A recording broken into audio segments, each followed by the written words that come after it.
For many people, the Southern Railway and the Southern region of British Railways are inevitably associated with moving large numbers of commuters each day in and out of the capital. However, there was much more to it than that. In this program, we present a miscellany of films made between the 1930s and the 1960s on the eastern and central divisions of the SR, which, as well as providing some probably unique views of the system taken over a period of some 40 years, will demonstrate just how much interest there was to be found in the railways of the southeast of England in that period. We begin at London Bridge Station in 1930. One of the first of Maunsell's brand new schools class 440s, number 908, Westminster, backs onto its train. For a short while after these locomotives were introduced, they ran without smoke deflectors.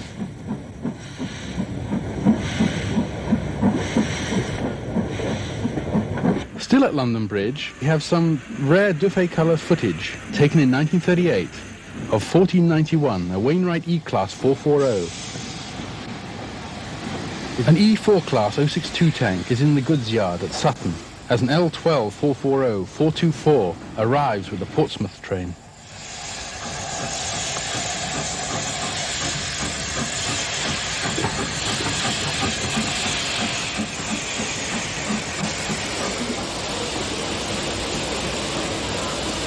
Later, number 433, another member of the class, designed by Dougal Drummond for the London and South Western Railway and later modified by Urey, is seen at Sutton Station. The third rail is in place for the new electric services.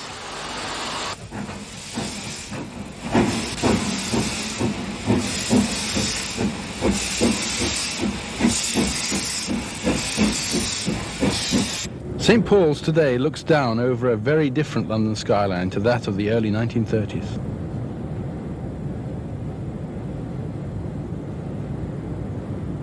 We are back at London Bridge on a rather murky Saturday, probably in 1931.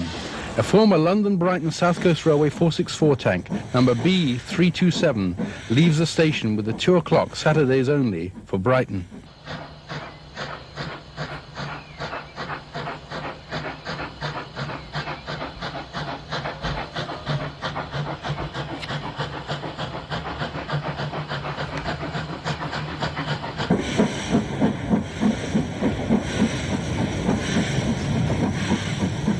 The first part of the film is also a reminder of just how grim conditions could be in the days before the Clean Air Acts in the 1960s. This is New Cross, blanketed in fog. C.J. Barnard, the man who made this film of the Baltic tank between London Bridge and the flyover beyond Norwood Junction, must have spent a lot of time poring over timetables, or else, as we shall see, he was just plain lucky. The electric train bearing the filmmaker soon catches up with that hauled by the Baltic tank.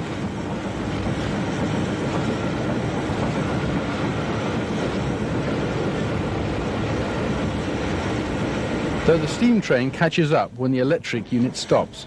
What looks like a Brighton E4 062 tank can be seen. The electric has pulled ahead at Norwood Junction, where B327 is seen again. And on the flyover beyond the junction, these lovely shots of the Baltic tank can be seen.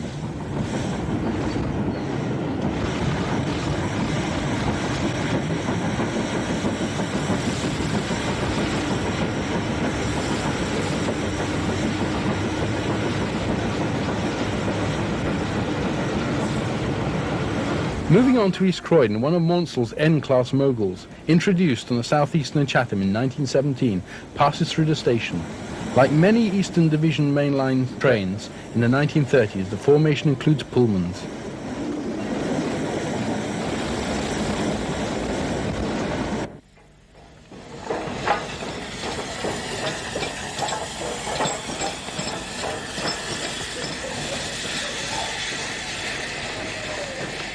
The Baltic makes another appearance. These superb tank locomotives were rebuilt by Maunsell as 460 tender engines in the 1930s. The derailment of one of the River-class 264 tanks at Sevenoaks in 1927 rather prejudiced the Southern against the use of large tank locomotives and express trains.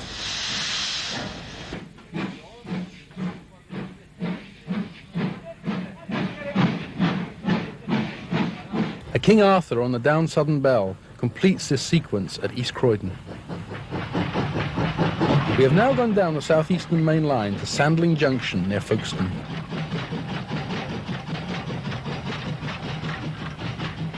A schools class 440 passes through the station on an up express.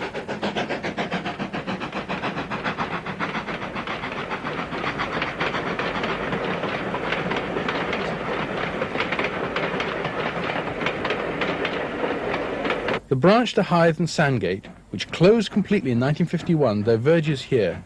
These films were made on 9.5mm stock in the early 1930s. Among the locos seen are an F1 Class 440 on the main line stocking service and an elderly Stirling designed 01 class on the Hythe branch train.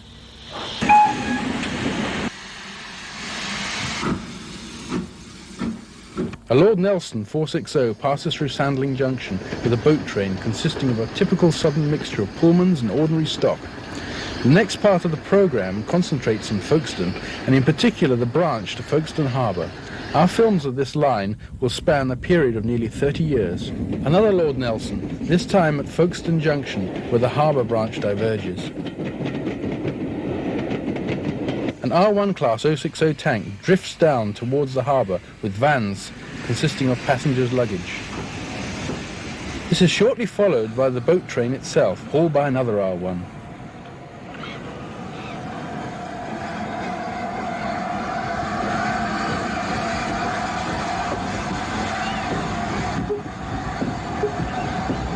In the 1930s, roll-on, roll-off ferries were still a thing of the future.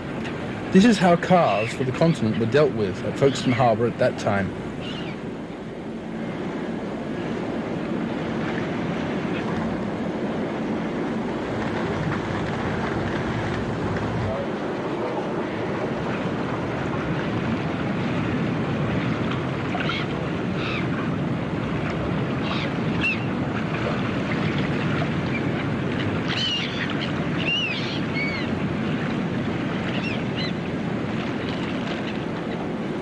One of the Southern Railway steamers leaves the pier to begin the channel crossing to Boulogne in the early 1930s.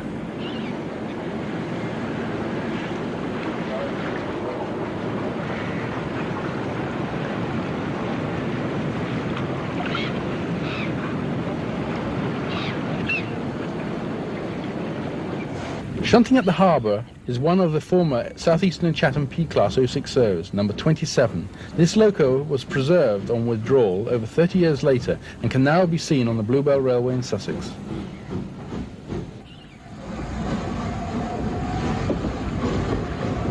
One of Maunsell's powerful Z-Class 080 tanks was on duty also.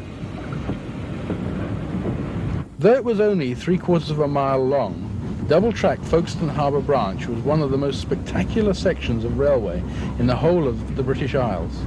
The reason for this was simply the branch's ruling gradient of 1 in 30. Boat trains had to slog up the hill to the junction, with maybe as many as 5 tank locomotives working the train. In this 1930s scene, there are 2 R1 class 060 tanks at the front and another pair banking at the rear. The train in this sequence was probably the Golden Arrow. We will come back to this line and indeed this famous train shortly. But before that, following the chronology of this sequence, we have some very rare film made on the Southern in the dark days of 1940. 14-year-old Ray Stevens filmed these scenes near Beckenham Junction in May and June 1940 on his father's 9.5mm home movie camera. One of Wainwright's C-Class 060s headed a down-through goods train. Schools Class 916, White Gift, heads an up express. On Friday the 31st of May, King Arthur 778, a Pelias, hauls a Dunkirk evacuation train through Beckenham Junction.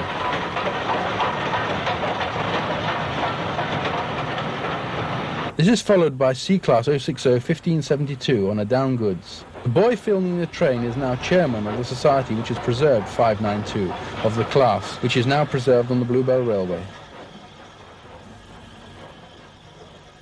C-Class locos 1702 and 1715 bring another of the Dunkirk trains through Beckenham Junction.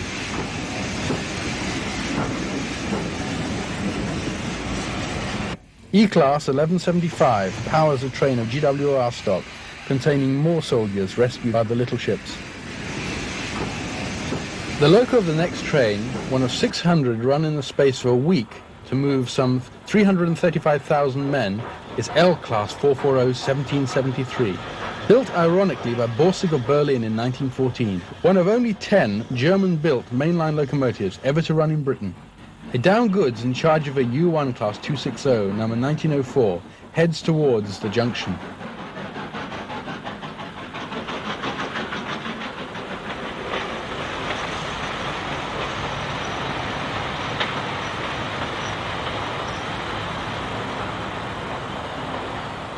An unidentified King Arthur heads a down express along the same stretch of track.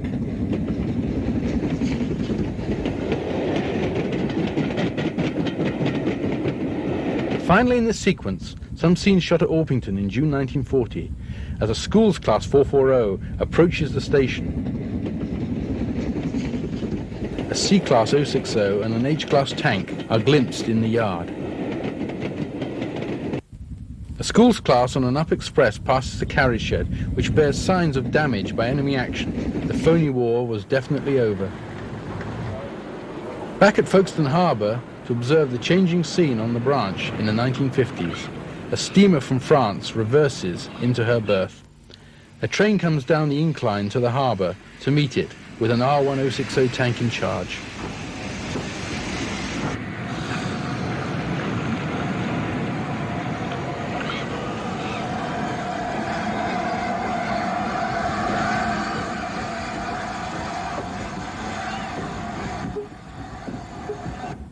With two R1s at the front and another at the back, a train begins a slog up the incline.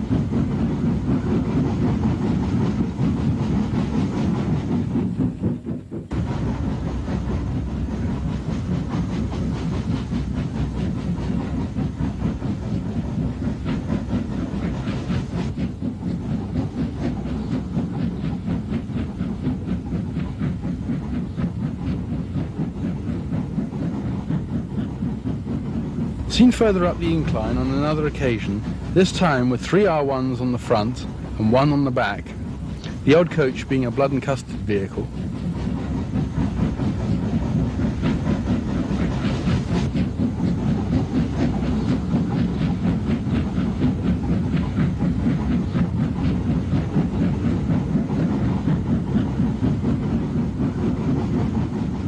The branch joined the main line at Folkestone Junction, where a BR Standard Class 5 passes through the station.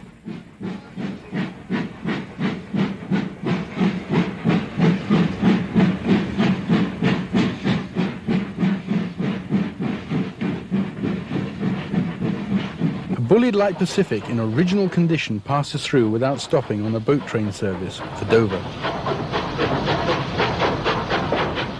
A Schools Class 440 is on the up service.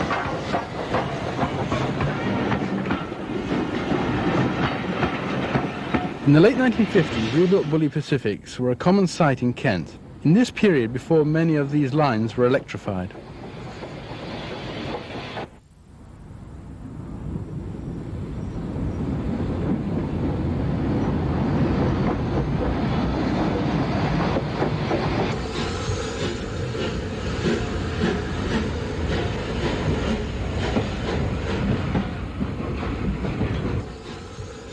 Number 34012, Launceston, adds the Folkestone portion of the Man of Kent. This was the last title to be bestowed on a steam-hauled passenger train on the southern region. It ran from June 1953 to June 1961 between Charing Cross, Folkestone and Dover, with some workings extending to and from Margate.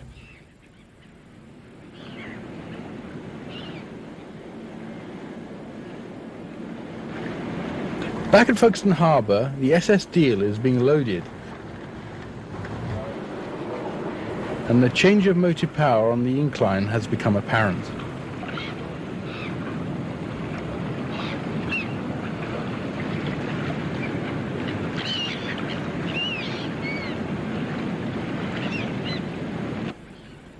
As a replacement for the ageing R1s, British Railways transferred a number of Western Region 57XX pannier tanks to take over banking duties on the branch in the late 1950s. One of these rolls down to the harbour. By April 1960, 7 of these locos were based at Folkestone Junction Shed to work both Folkestone Harbour and Dover. Anyone who remembers the pannier tanks in their heyday, or who has seen and heard them, will appreciate the spectacular sound as they barked their way up the 1 in 30 gradient towards Folkestone Junction.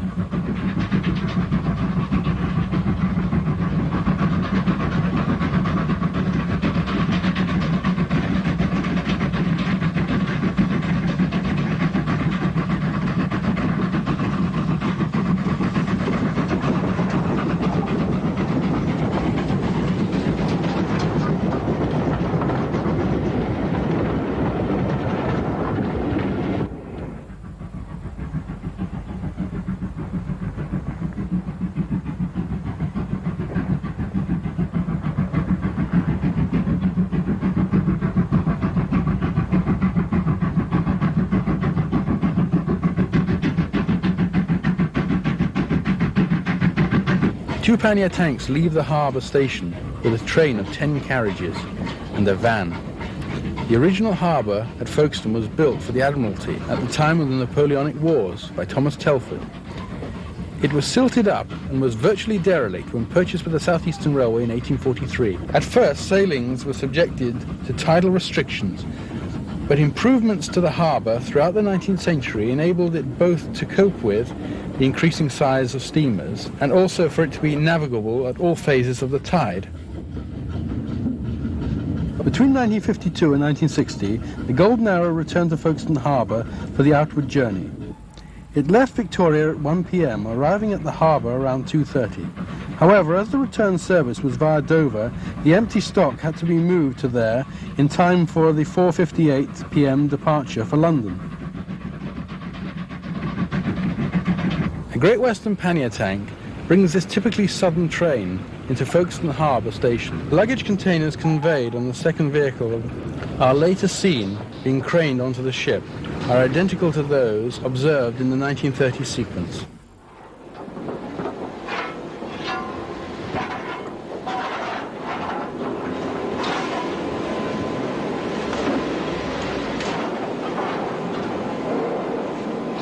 As the steamer leaves for France, she passes the TSS Canterbury, tied up at the pier. This vessel, then the pride of the Southern Railway fleet, entered service on the 15th of March 1929.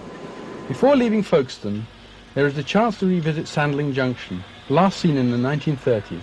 On this occasion, a short down goods hauled by N-Class 31867 is stopped for the driver to be advised on a cracked rail ahead in Sandling Tunnel. The same fate befells the Golden Arrow, headed by Battle of Britain Pacific 34089, 602 Squadron.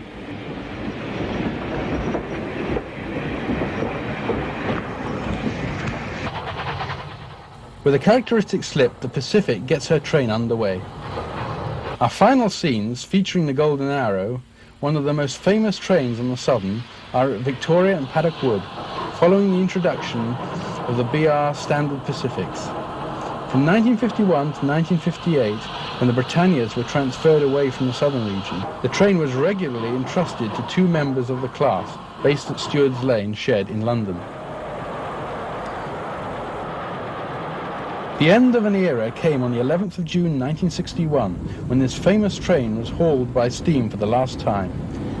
West Country Class 34100 Appledore brings the down Golden Arrow slowly through Paddock Wood on that day.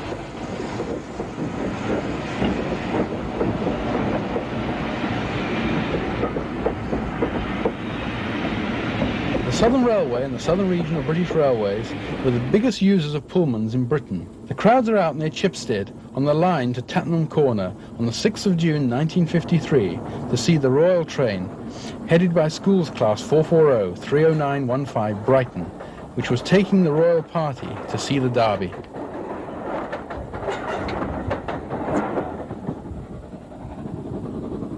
The royal train is followed by the so-called Bookie's Bell, an all-Pullman train. The loco for this train is number 31822, the first of only 6 N1 class 3-cylinder moguls built by the Southeastern Chatham in 1922. Vying with the Golden Arrow for the title of the Southern's best-known train was the Brighton Bell, seen here passing through Weaversfield in BR days. C.J. Barnard had a cab ride on this famous train in 1939, from which we present these extracts.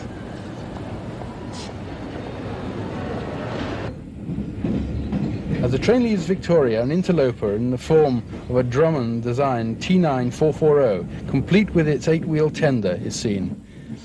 Judging from the amount of permanent way work seen going on during the course of the journey, this run must have been made on a Sunday. As the train crosses the Thames on the Grosvenor Bridge outside Victoria, the general lack of trains to be seen on these busy lines would seem to reinforce this assumption. Even the tracks on the approach to and through the normally hectic Clapham Junction are quiet, suggesting a journey made on a Sunday morning, possibly the 11 o'clock a.m. departure from the capital.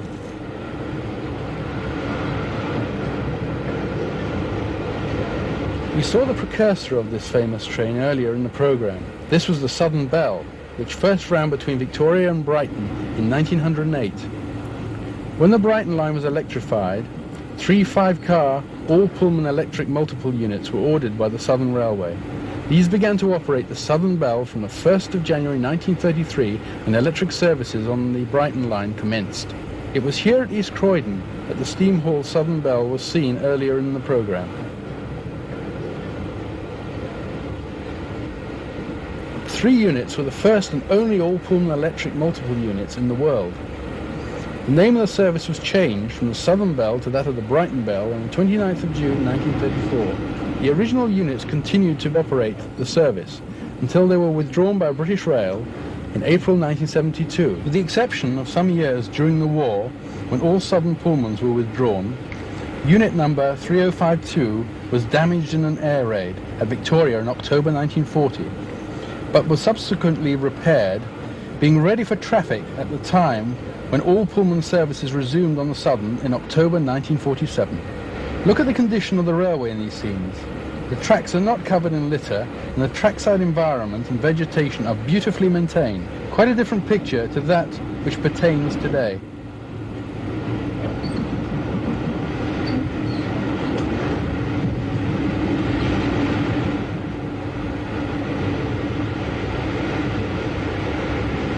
The train crosses over one of the great engineering features of the Brighton line, the Ouse Valley Viaduct, and passes a 6-pull unit on a Brighton to Victoria working via the quarry line.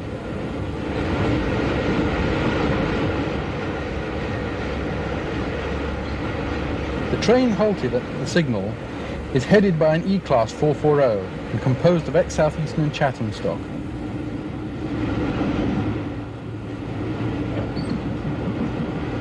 The Brighton Bell approaches the 2,295-yard-long Clayton Tunnel and arrives at Brighton, passing the works before arriving in the station.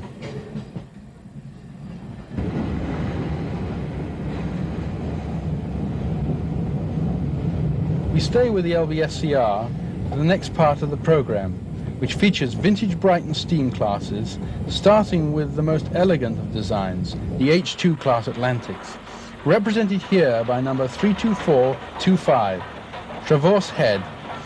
The locomotive is working a rail tour from London to Brighton in 1957. The carriages are ex-LSWR corridor stock.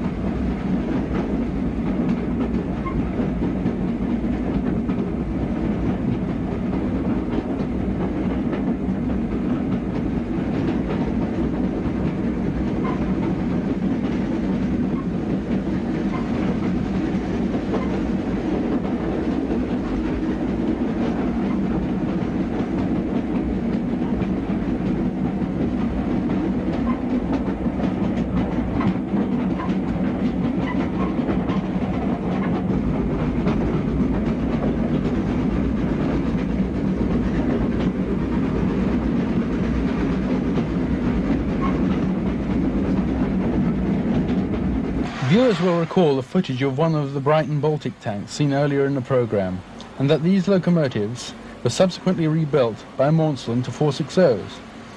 This is how they looked in their rebuilt form at London Bridge on the 23rd of June 1956. N15X Class 460 32329 Stevenson prepares to work an enthusiast special to Brighton.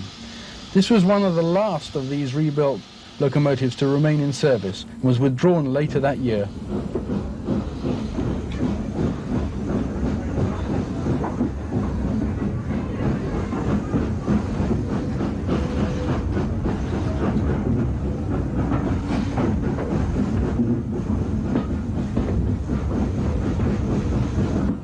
At Brighton, the loco goes off to the shed for servicing.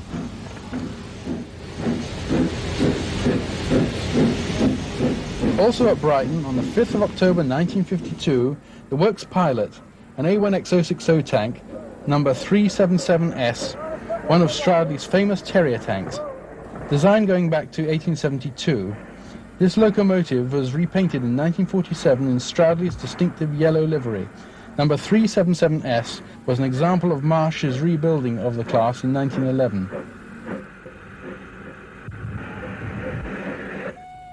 Though based at Brighton Works, the locomotive was occasionally allowed to stretch its legs.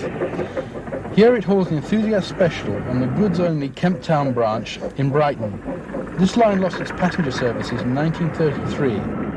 It was just over a mile in length. Another outing for the Terrier was when it helped the citizens of Surrey's dormitory town at Caterham to celebrate the centenary of their railway, which opened for business on the 5th of August 1856. The promotion of the line was the cause of a bitter dispute between the Brighton and the South Eastern companies at the time. Constructed as a single-track branch, the line was doubled in 1897 to cope with the growing commuter traffic. Electrification of the route was undertaken by the Southern Railway in March 1935.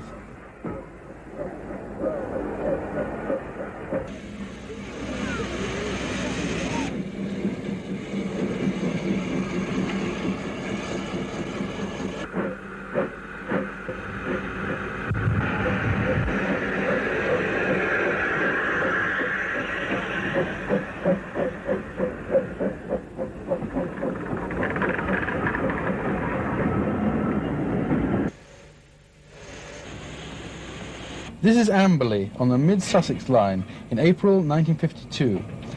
There are camping coaches in the goods yard, where a Brighton E1R Class 062 tank is shunting.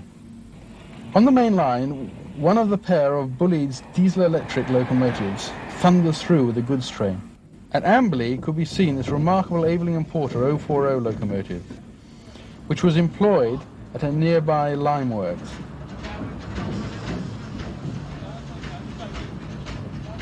It was really a traction engine on rails, complete with flywheel.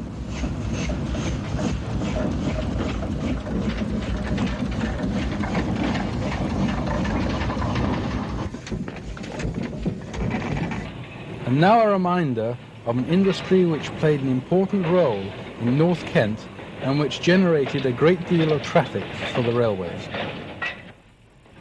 For many years there were a large number of cement works in the area along the southern shores of the Thames estuary, close to the Medway between Rochester and Gravesend. An essential ingredient of cement making being chalk, which is in abundant supply in this area. These chalk quarries had their own railway systems, which often operated on different levels.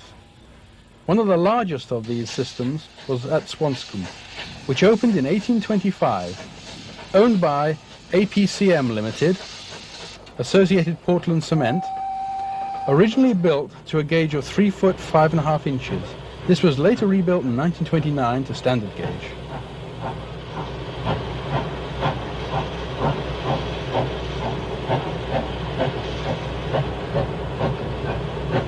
In that year, 5 new Hawthorne-Leslie 040 saddle tank locomotives were supplied.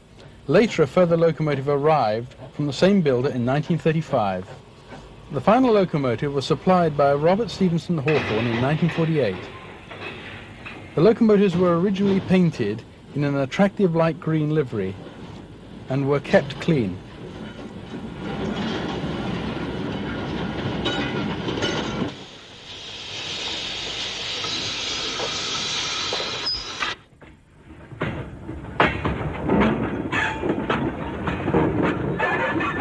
These scenes were filmed by Edwin Wilmshurst in 1968. When steam was withdrawn at the quarry, 4 of the steam locomotives were preserved by enthusiasts.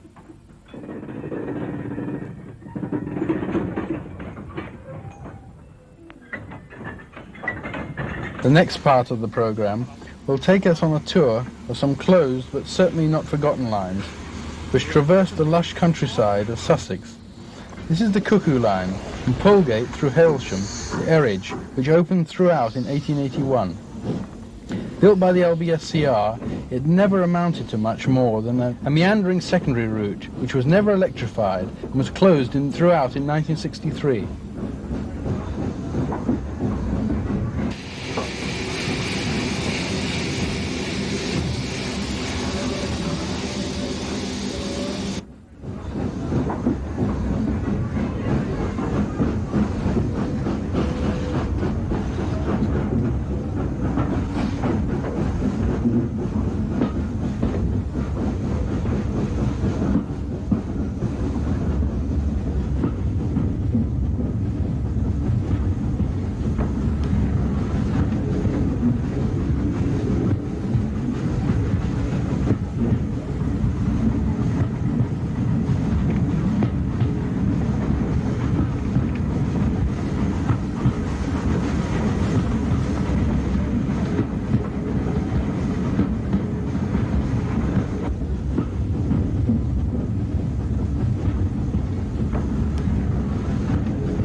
The other line, which wandered through rural Sussex, suffered the same fate as the Cuckoo Line, or at least part of it did. East Grinstead had 2 stations. This is the low-level station. A push-pull train arrives at the high-level station from 3 bridges, Tunbridge Wells.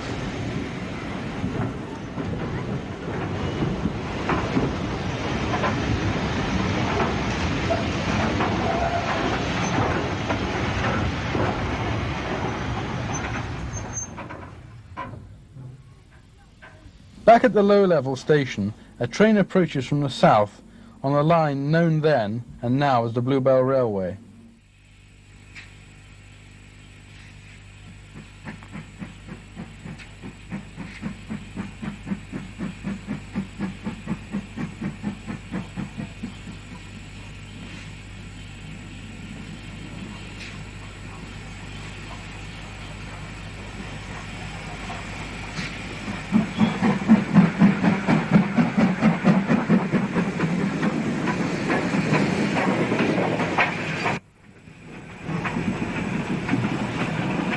The loco which is running round its train is one of the Brighton-built British Railway Standard Class 4 264 tanks, number 8011. These engines were often used towards the end of services on the line between East Grinstead and Lewes.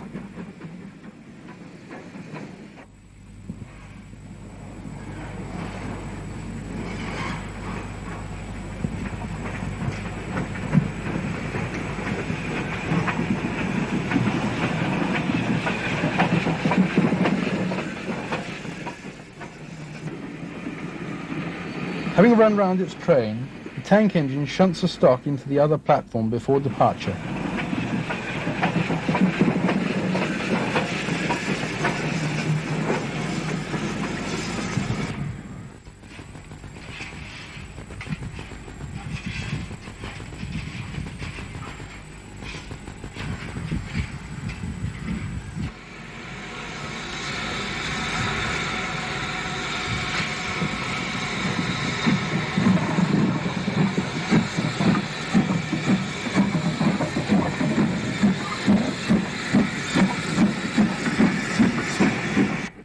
Trains are briefly seen at East Grinstead's 2 stations before we head off down the Bluebell line.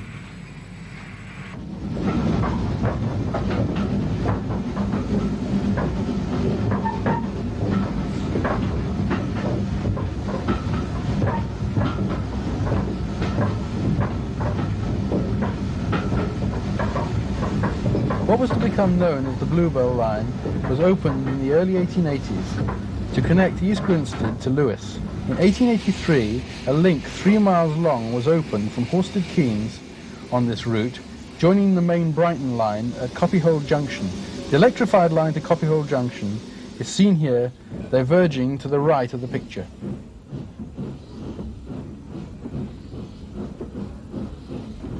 In 1955, British Railways proposed closing the line.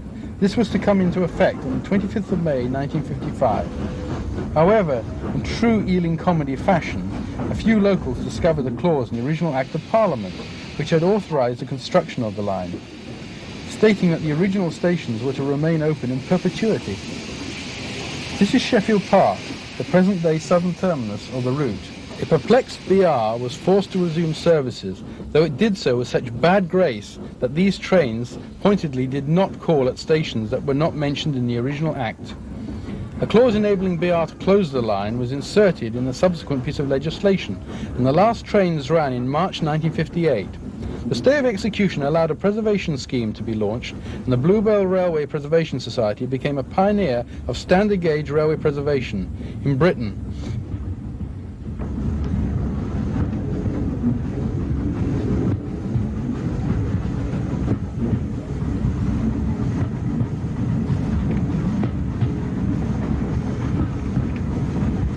The Bluebell joined the Lewes to Tunbridge Wells line at Culver Junction, 3 3/4 miles north of Lewes.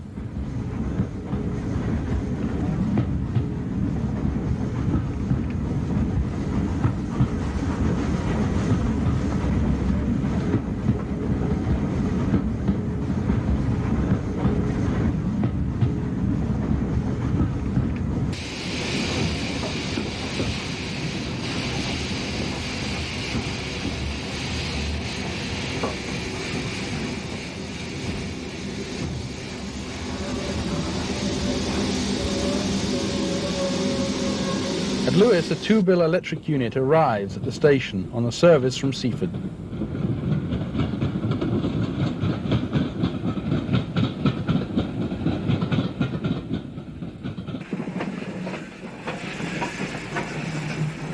An L1 class 440 brings the train in from Eastbourne. Edwin Wilmshurst filmed these scenes of a flooded Lewes station on the 5th of November 1960.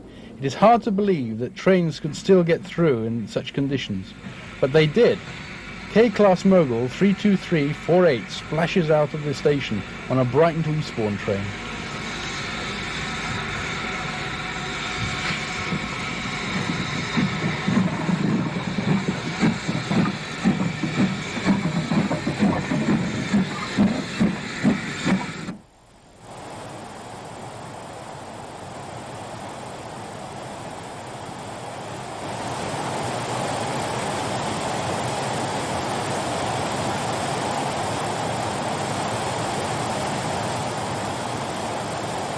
The flooding was at its worst at the west end of the station.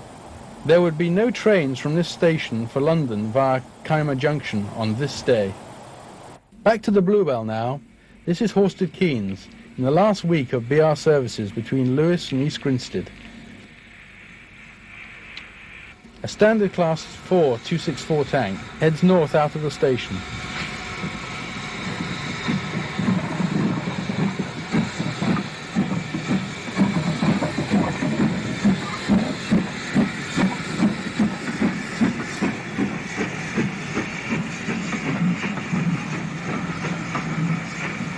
An electric multiple unit arrives from Haywards Heath.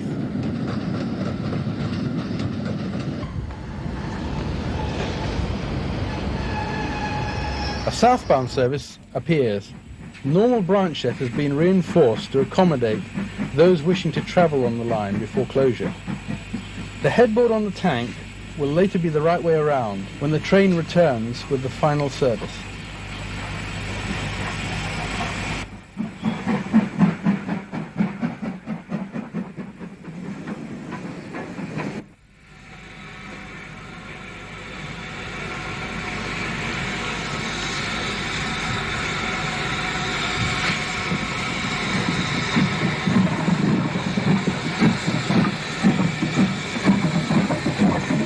last train from Lewes arrives at East Grinstead.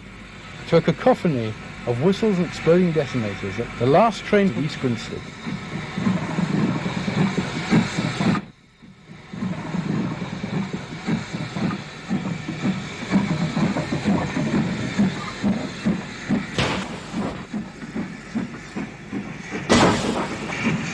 This was to be the scene repeated time and time again in the years ahead. Though as Dr. Beeching's butchery of Britain's railways got underway, the Bluebell Railway story had a happy ending. Indeed, it will not be too long now before steam trains, perhaps ones headed by Brighton-built standard tanks, are seen once again at East Grinstead, as the Bluebell Railway strives to complete the reconstruction of its line. Now for a look at two southern byways which were not as fortunate as the Bluebell. The 4 3/4 mile branch from Dunton Green on the southeastern main line to Westerham was opened in July 1881. These scenes, filmed by Edwin Wilmshurst in the summer of 1961, not long before the line closed, on the 30th of October of that year, show H-class tank 044, 31533 and a 4-mile London Brighton South Coast push-pull set working the branch.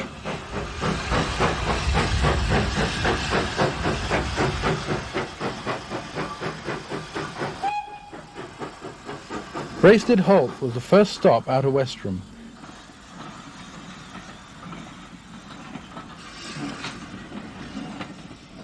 A train from Dunton Green arrives and pauses optimistically for passengers.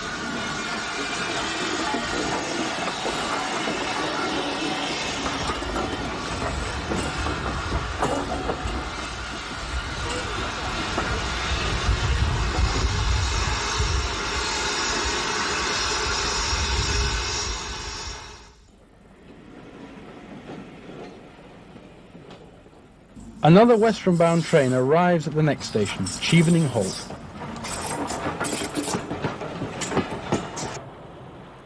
As a Bullet Pacific flies through on the main line, the branch set awaits its next trip up the valley from Dunton Green. Moving further down the southeastern main line, we come to Paddock Wood. Pacific roars through on an express. A Schools Class 440 hurries a short down train through the station.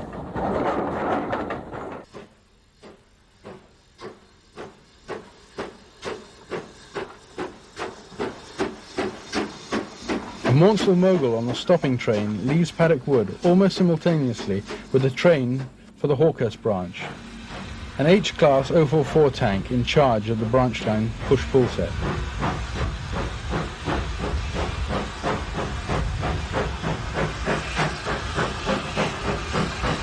Train for Paddock Wood arrives at Horseman Den. Push-pull set propelled by an H-class tank 31551.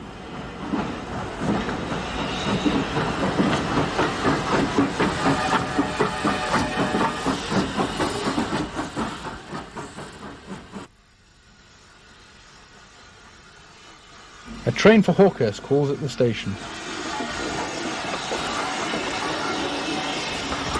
Goudhurst was the next station on this 11.5 mile branch, which opened in September 1893. A train for Hawkhurst leaves Goudhurst, with number 31551 again in charge.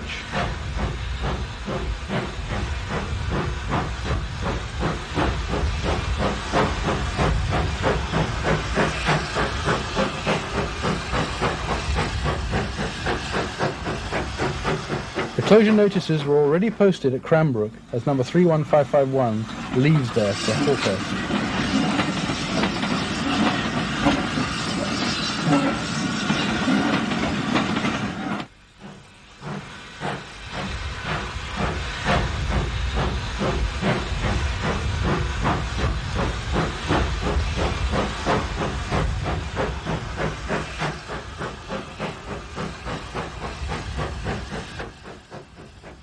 With the locomotive at the rear, a train for Hawkhurst arrives at Cranbrook. The branch passed through pleasant but thinly populated countryside, much of it given over to the growing of hops. Hawkhurst Station, which was about a mile from the centre of the village, was a regular destination for hop pickers' friends specials.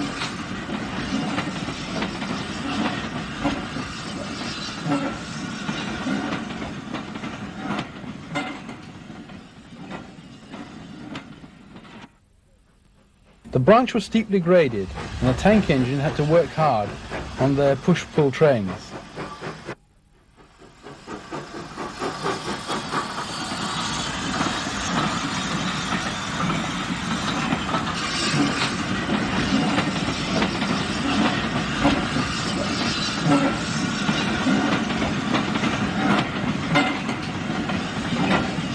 As the date for the withdrawal of passenger services in June 1961 approached, the trains were strengthened to accommodate those who came to mourn the passing of yet another branch line. On the last day of normal service, C-Class 060-31588 was brought in to work the service, the two-coach push-pull set being reinforced by the addition of 3 extra carriages.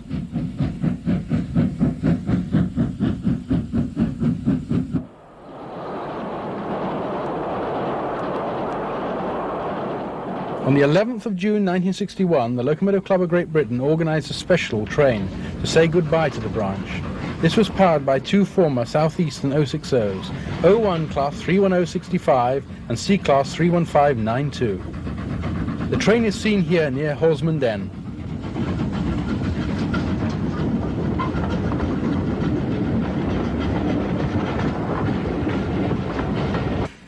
It was raining by the time the special reached Cranbrook.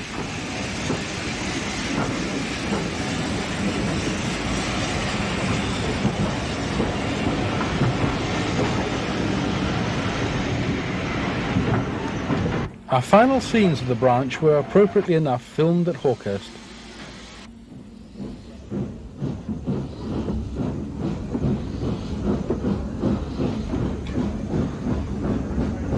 The final part of the programme focuses on another Kentish branch, part of which is still very much in business. The Kentney-Sussex Light Railway was opened between 1903 and 1905. It ran from Robertsbridge on the main line from London to Hastings, the Headcorn on the southeastern line between Tunbridge and Ashford.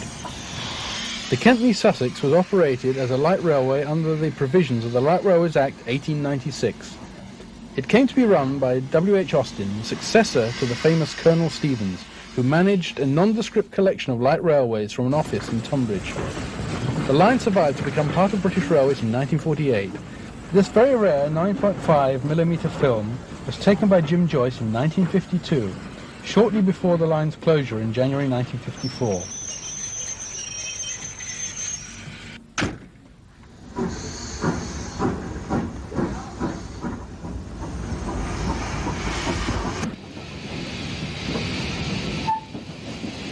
The train from Headcorn arrives back at Biddenden, the only station on the Headcorn extension that had a passing loop and a second platform.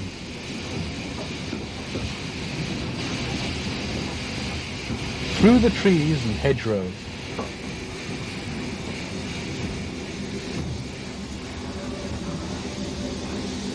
Leaving High Holden Road.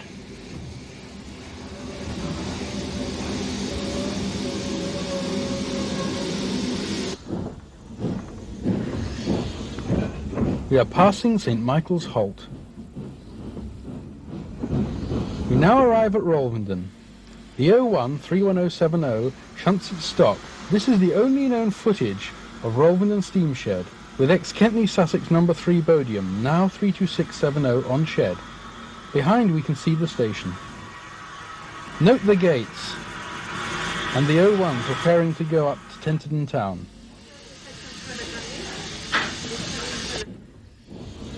Ascending Orpin's Curve.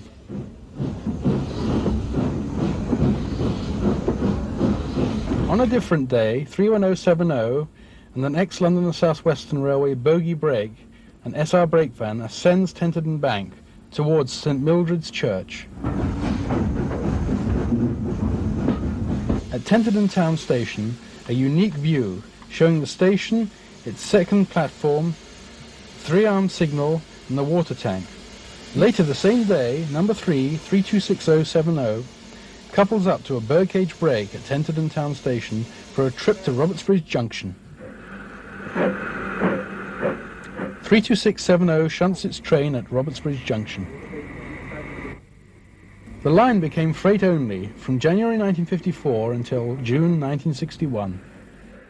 A number of enthusiast specials and annual hop pickers trains ran during that period.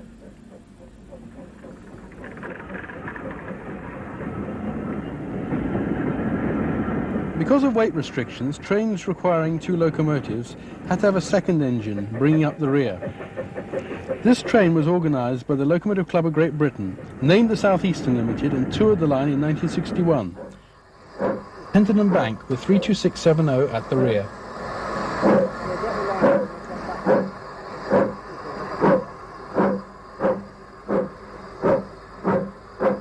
A scene that would not be tolerated today, enthusiasts encroaching on the track.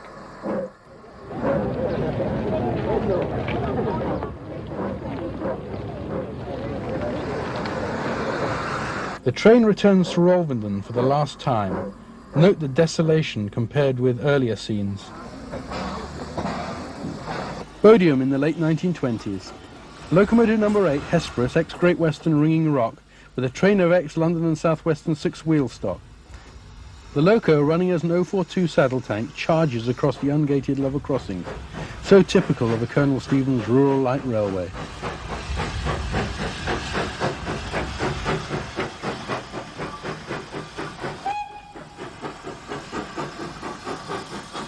Note the fashionable ladies' hats of the period, seen when the train has returned to Bodiam. Despite the worst efforts of officialdom and a long series of legal battles, part of the line reopened in June 1974.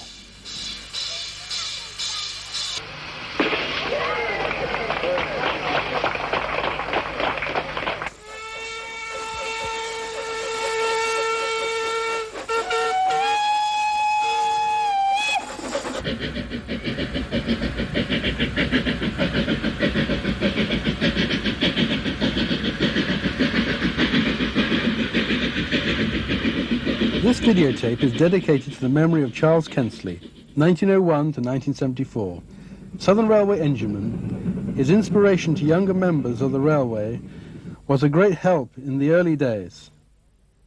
There are 5 preservation societies striving to preserve vintage Southern steam for future generations to come. Let us hope that they continue to succeed in this important task, both now and in the future. These scenes were filmed on the 21st anniversary of the line's reopening in 1995.